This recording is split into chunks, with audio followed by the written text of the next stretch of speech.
Hello बच्चों।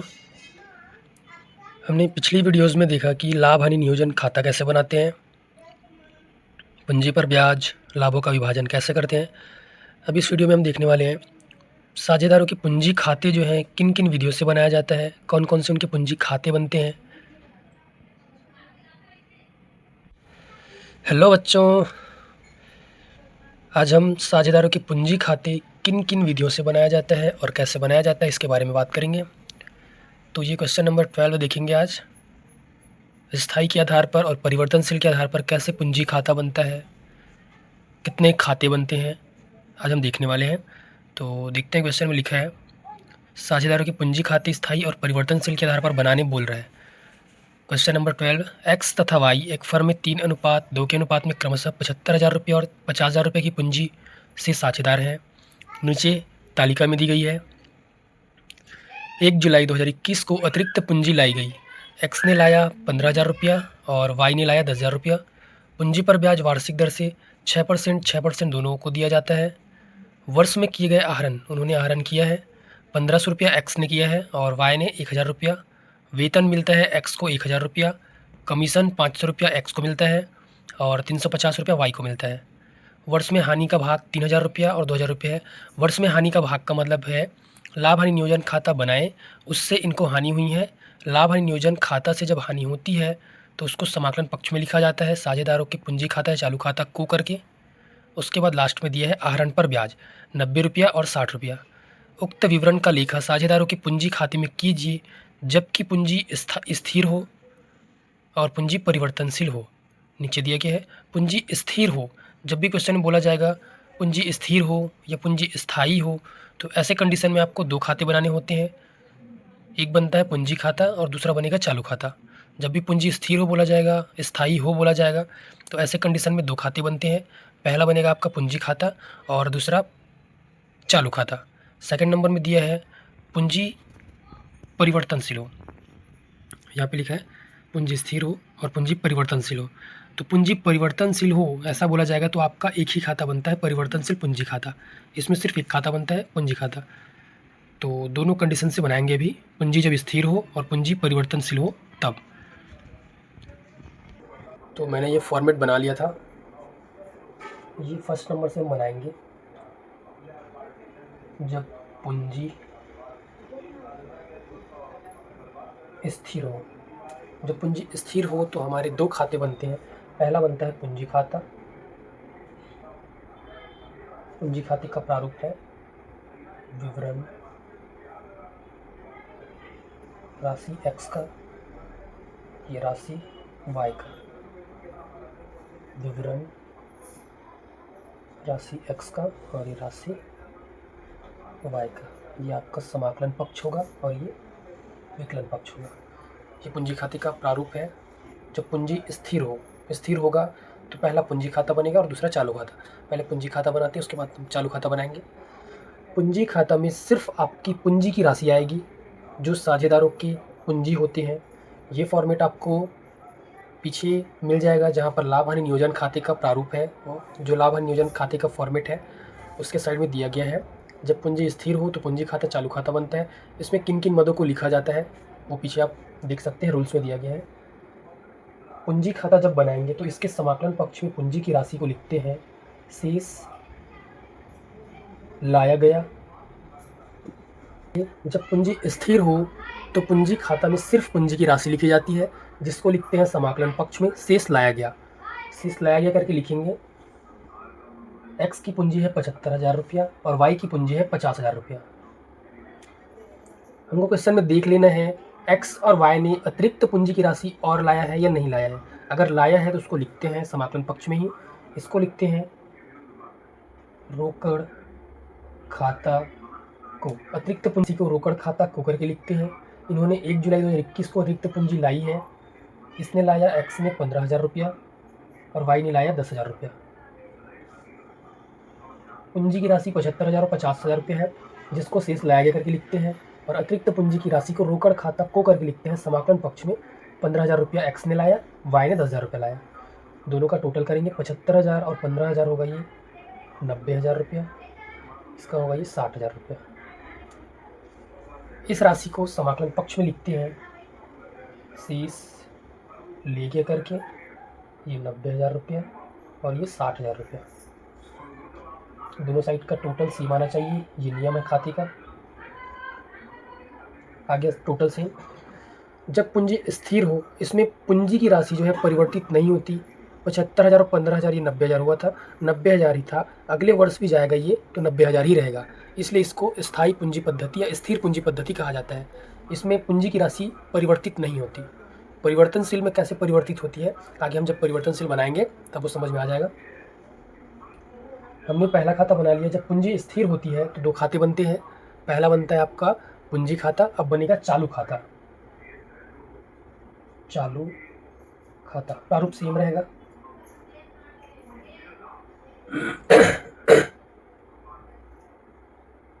राशि x का, राशि y का, विवरण राशि x का, राशि y का, ये समाकलन पक्ष और ये विकलन पक्ष। जब आप स्थिर पूंजी पद्धति के आधार पर पूंजी खाता और चालू खाता बनाते हो तो पूंजी खाता में सिर्फ आपकी पूंजी की राशि और अतिरिक्त पूंजी की राशि आती है। जब आप चालू खाता बनाते हो तो जितने भी खर्चे हैं व्यापार के वो विकलन समाकलन पक्ष में आते हैं, और जितने भी आय हैं व्यापार के वो विकलन पक्ष में आते हैं। तो कौन कौन से खर्चे हैं तालिका में देखते हैं हम। सबसे पहले पूंजी पर ब्याज को लिखेंगे। पूंजी पर ब्याज लगाया गया है यहाँ पे वार्षिक दर से 6%।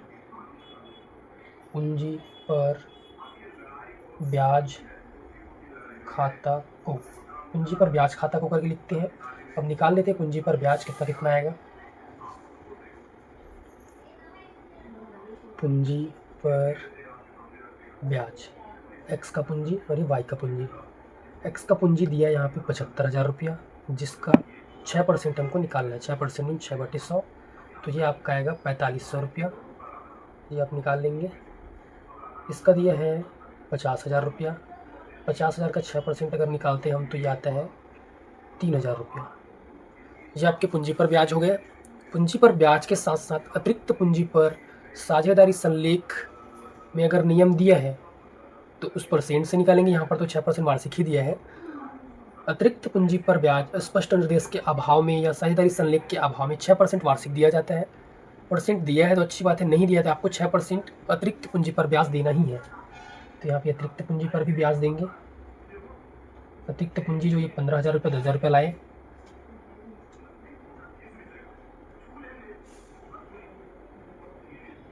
एक्स का और ये वाई का। एक्स ने लाया 15,000 रुपया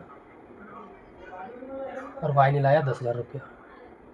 इसका निकालते हैं 6% वार्षिक, 6/100, 6/100,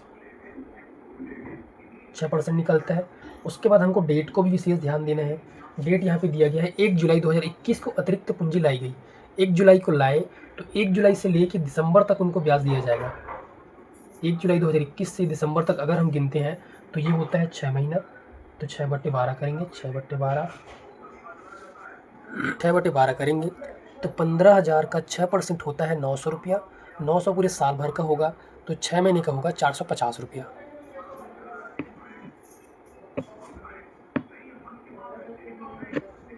10,000 का 6% 600 रुपया होगा। 600 पूरे साल भर का तो 6 महीने का होगा 300 रुपया। अब हम जब पूंजी पर ब्याज खाता को करके यहाँ पे समाकलन पक्ष में लिखेंगे तो ये इन दोनों को जोड़ के लिखते हैं। 4500 रुपया एक्स की पूंजी पर ब्याज और अतिरिक्त पूंजी पर ब्याज 450 रुपया। 4500 और 450 को जोड़ेंगे तो यहाँ पे आएगा 4,950। उसके बाद वाई की पूंजी पर ब्याज है 3,000 रुपया और वाई की अतिरिक्त पूंजी पर ब्याज दिया है 300 रुपया। 3,000 और 300 को जोड़ेंगे तो 3,300 रुपये यहाँ पे लिखेंगे। हमने पूंजी पर ब्याज का लिखा कर लिया। बुक में सेकंड नंबर में दिया है पूंजी पर ब्याज वार्षिक दर से, इसका काम हो गया। वर्ष में किए गए आहरण, आहरण दिया है। आहरण अगर रोकड़ का है तो उसको लिखते हैं रोकड़ खाता से। आहरण को रोकड़ खाता से लिखते हैं, या इसको आहरण खाता से भी लिखा जाता है। इसको रोकड़ खाता से भी लिखते हैं, आहरण खाता से भी लिखते हैं, दोनों लिख सकते हैं। ज़्यादातर इसको आहरण खाता से लिखा जाता है। तो हमने वर्ष में आहरण किए हैं, एक्स ने किया है ये 1500 रुपया क्वेश्चन में दिया है तालिका में, और वाई ने किया है 1,000 रुपया। उसके बाद वेतन मिला है एक्स को। अब व्यापार वेतन देगा तो मैंने बोला था जितने भी खर्च है वो समाकलन पक्ष में आएगा और जितने भी आय है वो विकलन पक्ष में। तो वेतन अगर व्यापार देगा किसी भी साझेदार को तो व्यापार के लिए वो खर्च होगा। खर्च को इस साइड लिखते हैं, वेतन खाता को। वेतन मिलता है 1000 रुपया सिर्फ एक्स को, वाई को नहीं मिलता तो इसको डैश कर देंगे। कमीशन, कमीशन दोनों को मिलता है, कमीशन खाता को, कमीशन खाता को दोनों को मिलता है। एक्स को मिलता है 500 रुपया और इसको मिलता है 350 रुपया। वर्ष में हानि का भाग, वर्ष में हानि का भाग का मतलब है लाभ हानि नियोजन खाता में इनको हानि हुई है और हानि का भाग इनको 3000 रुपया और 2000 रुपये मिला है। तो हानि का भाग विकलन पक्ष में आता है और लाभ के भाग को समाकलन पक्ष में लिखते हैं। बुक में दिया है हानि का भाग तो इसको विकलन पक्ष में लिखेंगे हम। विकलन पक्ष में लिखने से पहले लास्ट में दिया है आहरण पर ब्याज। आहरण पर ब्याज व्यापार के लिए लाभ है, पूंजी पर ब्याज व्यापार के लिए खर्च है। पूंजी पर ब्याज को हम समाकलन पक्ष में लिखे क्योंकि खर्च है। आहरण पर ब्याज व्यापार के लिए लाभ है, इसको विकलन पक्ष में लिखेंगे। आहरण पर ब्याज खाता से एक्स से ब्याज लिया गया 90 रुपया और वाई से 60 रुपया। अब उसके बाद हानि का भाग लिखते हैं, इसको लिखते हैं लाभ हानि नियोजन खाता से। जो हानि हुई है वो लाभ हानि नियोजन खाता से हुई है तो वहाँ से आ रहा है ये हानि। हानि का भाग एक्स का है 3000 रुपया और वाई का है 2000 रुपया। ये हमने सारी मदों की एंट्री कर ली। अब इसका टोटल करते हैं।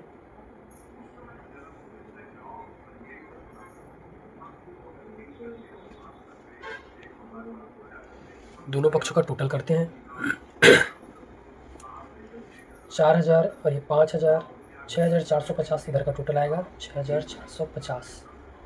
6450 समाकलन पक्ष का टोटल आया एक्स वाली राशि का, तो एक्स वाली राशि के विकलन पक्ष के टोटल को माइनस करेंगे। एक्स वाली का टोटल आया 6450। 6450 में एक्स वाली के कॉलम का टोटल इधर का माइनस करेंगे तो ये टोटल इसका आएगा 3 4000, 4550। 4550 माइनस करेंगे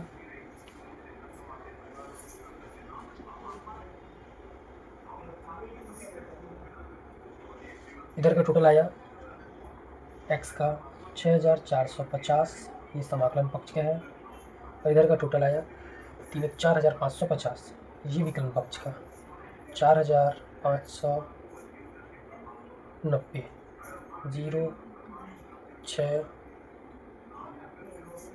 8 और 5 में 4 1, 1860 रुपये कम है विकलन पक्ष में तो विकलन पक्ष में इसको लिखेंगे।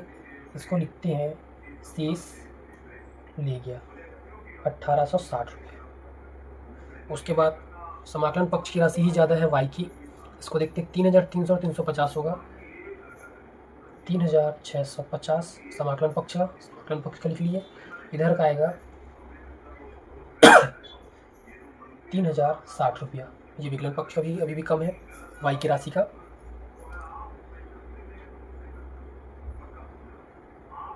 तो ये 590 रुपया इधर का कम है विकलन पक्ष में तो विकलन पक्ष में 590 लिखेंगे। अब दोनों साइड का टोटल करेंगे तो बराबर आ जाएगा। इधर 3650 आया था, इधर भी आ गया 3650, ये 6450, दोनों साइड का टोटल सेम आ गया। खाते का नियम है दोनों साइड का टोटल सेम लाना है, योग सेम लाना होता है। ये आपका जब पूंजी स्थिर हो तो दो खाते बनाए जाते हैं, पूंजी खाता और चालू खाता, ये बन गए। अब आपको देखना है परिवर्तनशील के आधार पर कैसे बनता है।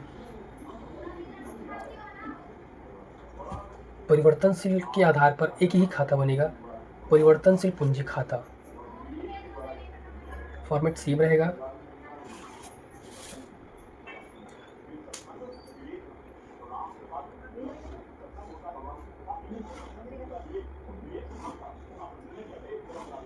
ये बन गया हमारा फॉर्मेट।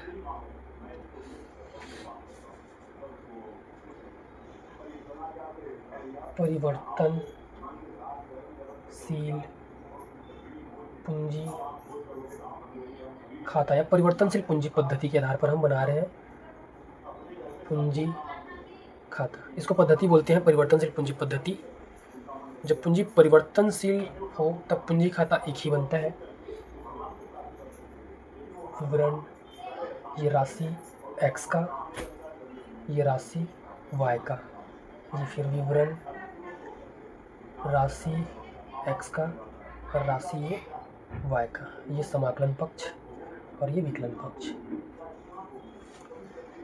अब आपने जो पूंजी खाता और चालू खाता बनाया है, ये आपका पूंजी खाता और ये चालू खाता, इन दोनों का जो कॉम्बिनेशन है, दोनों जुड़ के बनते हैं परिवर्तनशील पूंजी खाता। तो जो चीज़ें आप पूंजी खाता में पहले लिखिए उसको लिख लो, उसके बाद चालू खाता में जो लिखिए उसको नीचे लिख देना, तो आपका परिवर्तनशील पूंजी खाता बन जाता है। तो पूंजी खाता में जब स्थिर हो तब हम सबसे पहले लिखे थे शेष लाया गया 75,000 और ये 50,000 पूंजी की राशि लिख लिए।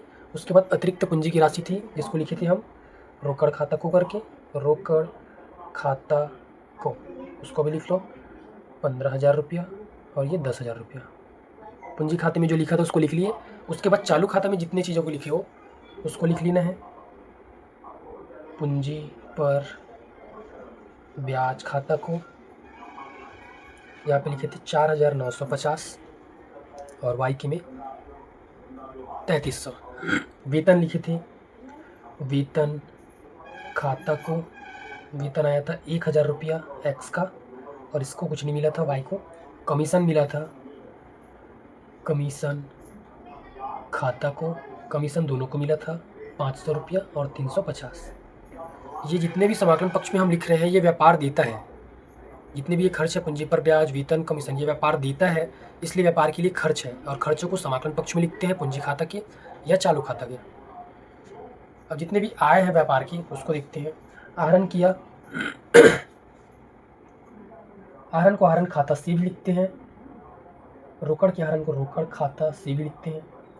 रोकड़ खाता से ये 1,500 रुपया और 1,000 रुपया। उसके बाद आहरण पर ब्याज है, आहरण पर ब्याज खाता से, आहरण पर ब्याज है 90 रुपया एक्स से लिया गया और 60 रुपया वाई से लिया गया। लाभ हानि नियोजन खाता से हानि का भाग दिया है क्वेश्चन में तालिका में, तो उसको लिखते हैं लाभ हानि नियोजन खाता से, लाभ हानि नियोजन खाता से। हानि का भाग एक्स का है 3,000 रुपया और वाई का है 2,000 रुपया। दोनों का कॉम्बिनेशन ये पूंजी खाता बनता है, परिवर्तनशील पूंजी खाता, दोनों का मिलके बन गया हमारा ये परिवर्तनशील पूंजी खाता। टोटल करेंगे, योग बराबर करेंगे।